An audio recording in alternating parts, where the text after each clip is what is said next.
Copa del Rey, le Barça, Copa del Rey, on est en quart de finale. Ouh! Mais oui les gars, on a gagné ce week-end, 4-2, 2-4, 4 buts, triplé Ferran et tout. Là maintenant on se dit c'est bon, on est chaud, San Mamés, on arrive San Mamés. On surfe sur ce match gagné. Ouh! En attendant les gars, donc on est lundi, mais la vidéo sort mardi. Donc demain 21h30, le Barça joue à San Mamés contre Bilbao en Coupe du Roi. Sauf si vous regardez la vidéo mercredi, donc c'est ce soir 21h30. Et si vous regardez la vidéo jeudi, c'est trop tard. Tant pis pour vous. Mais il y a le débrief. Haha, allez voir le débrief. En attendant, on en parle juste après le générique, après ceci.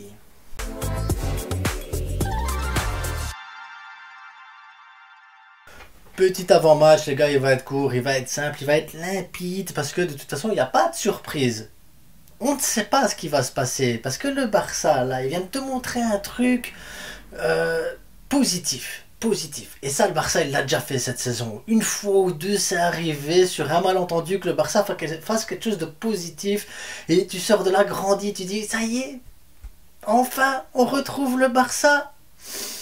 Mais après, on connaît la suite, voilà, c'est comme ça. On ne sait rien faire, c'est le Barça. Donc j'ai envie de vous dire, oui, il y a moyen de gagner. Oui, il faut jouer comme on a joué ce week-end. Ou comme on a joué contre le Betis au match aller. Apparemment, c'est le Betis, c'est notre club. Mais faut pas jouer comme dans tous les autres matchs. Voilà. Le discours de Xavi doit être facile. Hein. Les gars, vous faites comme ce week-end et comme à la date là où on a joué contre eux. Et vous faites pas comme tous les autres matchs. Et normalement, il y a moyen de proposer quelque chose de bien. En plus, Bilbao a perdu ce week-end 0-1 contre Valence. Non, 1-0 contre Valence. Je sais plus. Non, ils ont perdu à Valence. Voilà, ils ont perdu à Valence Bilbao parce qu'ils n'ont qu'une seule défaite en championnat à domicile. Vous allez dire, oh, Bilbao n'a qu'une seule défaite à domicile. C'est une entre imprenable. Mais quelle est donc cette équipe incroyable qui a pu passer à travers ce stade, qui a pu climatiser ce stade fou et chaleureux qu'est San Mamés? Quelle est cette équipe extraordinaire? Quelle est donc cette équipe? C'est le Barça. Eh oui, on est la seule équipe de Liga à avoir été gagnée à San Mamés. 0-1. But de Guillou. Vous vous souvenez de Guillou qui rentrait là et qu'après 10 secondes il marque un but et il nous sauve ce match? Ah ben c'est contre eux. Oui, c'est contre eux. On avait 62% de possession de balle et Roméo était présent titulaire sur le terrain. Marcos Alonso a joué ce match et on a gagné. Comme quoi tout est possible. Je vous dis ça parce que vu qu'on a quand même quelques blessures, parce que sur le terrain il y avait aussi Ter Stegen, bon Iñaki, on avait Cancelo, Koundé, on avait Inigo, Koubarsi, on avait Félix qui a fait le match de sa vie. Là ce jour-là apparemment j'ai vu les notes et le débrief, donc espérons que Félix fasse le match de sa vie également, que Xavi le mette titulaire et qu'en même temps il fasse le match de sa vie. Parce que voilà, il pourrait le mettre titulaire mais à côté rater son match, ou il pourrait le mettre sur le banc et rater le match. Enfin quoi qu'il arrive c'est compliqué Félix, de toute façon c'est compliqué. Et Baldé avait fait un grand match aussi. Est-ce que le retour de Baldé est possible aussi pour ce match? Tellement d'interrogations, tellement de suspense. En plus, Iñaki, il est pas là, il est à la CAN. Et je parle pas d'Iñaki Peña, non, non, non, Iñaki Williams. On n'a qu'une seule des deux sœurs Williams ici, présent pour demain. Une seule des deux sœurs, les gars. Il y a moyen de faire quelque chose. On a des joueurs de fou en face, mais c'est pas grave, on va quand même y arriver. Il y a Sunset, les gars, le milieu de terrain extraordinaire qui remplace Pedri en équipe nationale espagnole. Il sera là en face de nous. Guruzeta ou Guzuzeta, je sais pas comment on le dit, il est là aussi. Berenguer, il est là aussi. Berchiche, il est là aussi. La tension, elle monte, les gars. Quelle équipe mettre face à eux? Quelle équipe?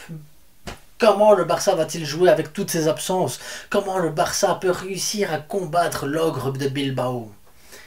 Ah ben, avec Iñaki Peña au goal. Ouais, on met Iñaki Peña parce qu'on n'a personne d'autre. Donc Iñaki. Koundé, Aroro, Koubarsi, Baldé en défense. Maintenant, je vous sors la liste comme ça ainsi, je ne sais pas qui est convoqué. Cancelo devrait normalement revenir à ce qui avait été dit le week-end passé, donc, mais après, je ne mettrai pas Cancelo tout de suite titulaire, mais peut-être le remplacer.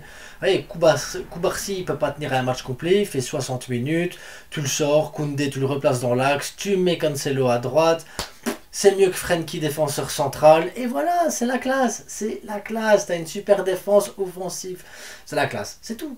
Rien à dire de plus. Frenkie, Gundogan, Pedri, on continue. On n'a pas de 6. On a Casado, mais je ne sais pas s'il va être convoqué. Et s'il est convoqué, je ne suis pas sûr qu'il va jouer. Donc, Frenkie, Gundogan, Pedri. Fermin Lopez, il peut rentrer après pour voilà reposer Pedri, mais tu peux pas reposer Frenkie ni Gundogan. Compliqué. On a tellement de qualité sur le banc que c'est compliqué d'avoir un 11 autre que celui-là, de toute façon. S'il y a un autre youtubeur ou autre chose qui a un autre 11 que celui que je mets là, qui me le mettent en commentaire, hein, parce que je serais surpris. Parce qu'en attaque, les gars, et là, c'est la surprise du chef. Yamal, Ferran, Félix. Yamal, Ferran, Félix. Ferran, qui a mis un triplé, une passe décisive, il est en jambes. Yamal, il fait le match de sa vie. C'est parce que le gars, il est amoureux des poteaux, sinon il serait déjà à 10 buts. Et Félix, il nous a fait une rentrée, but extérieur, pied droit, petit filet. Tu te dis, mais si tu poursuis sur cette lancée-là, tes trois là, normalement ils doivent démolir Bilbao. Frenkie, Gundogan, Pedri, c'est du talent, c'est du football, c'est beau. Normalement, c'est beau. Il y a moyen de gagner, on a un milieu de terrain monstrueux. Défensivement, Koundé, Aroro, c'est solide. Baldé, il nous a montré des belles choses, il peut remontrer des belles choses. Et Koubarsi, bah voilà, c'est le petit point faible de 17 ans qui est quand même extraordinaire. Parce que beaucoup de gens se sont attardés sur Yamal au dernier match, mais Koubarsi, les gars. La différence entre un Yamal et un Koubarsi, c'est qu'Yamal en attaque, il fait une folie, il fait un petit pont, il fait un crochet, il fait un truc, il fait un tir et tout ça, et on trouvera toujours ça magnifique. Parce que Yamal est en concurrence avec Rafinha. Donc avec personne. Et tout de suite, si Yamal fait un truc, c'est magnifique. C'est magnifique.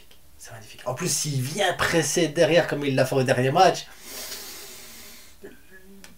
tu veux plus voir Rafinha parce que tu dis, c'est lui, il a quoi? Il a 16-17 ans, c'est lui qu'il nous faut, c'est lui. Et la différence avec Koubarsi, c'est que pied gauche, pied droit, le sang-froid, contrer les défenseurs, le placement, être bien en place et tout ça. Mais si tu fais une erreur en défense centrale, et vous le savez comment ça va quand tu fais une erreur en défense centrale au Barça, il y a suffisamment d'exemples. Mingueza, Garcia, l'anglais. On sait combien ça coûte cher une erreur en défense centrale. Et ce gamin-là a fait un match parfait contre le Betis, parfait. C'est pas comme Yamal. Yamal, s'il rate un contrôle de balle, s'il rate un dribble ou un truc ainsi, bah, il y en a 10 autres qui doivent défendre derrière. Mais un défenseur central aussi jeune, avoir ce sang-froid-là, c'est chaud, les gars. C'est chaud. Franchement, c'est chaud. Et je dis 17 ans parce qu'il les a eu. On est quoi? On est mardi la vidéo. Donc il les a eu il y a 2 jours. Il y a 2 jours. Et 17 ans, 2 jours, les gars. Donc j'espère que Koubarsi sera là, qui va nous faire le même match parce que c'est un plaisir de voir des jeunes de la Masia sortir comme ça ainsi. Et après, bah, tu verrais dans le futur. Peut-être que Michael Faye, l'année prochaine, il rentre dans l'équipe 1 derrière parce qu'on n'a pas de... On va peut-être vendre Christensen, que Marcos Alonso va partir. Il faudra avoir un autre défenseur central. Ah, Roro, Koundé, derrière Koubarsi, Michael Faye. Tous jeunes, on est tranquille 20 ans. 20 ans au moins, vu les finances du Barça. Même 30. Peut-être 40.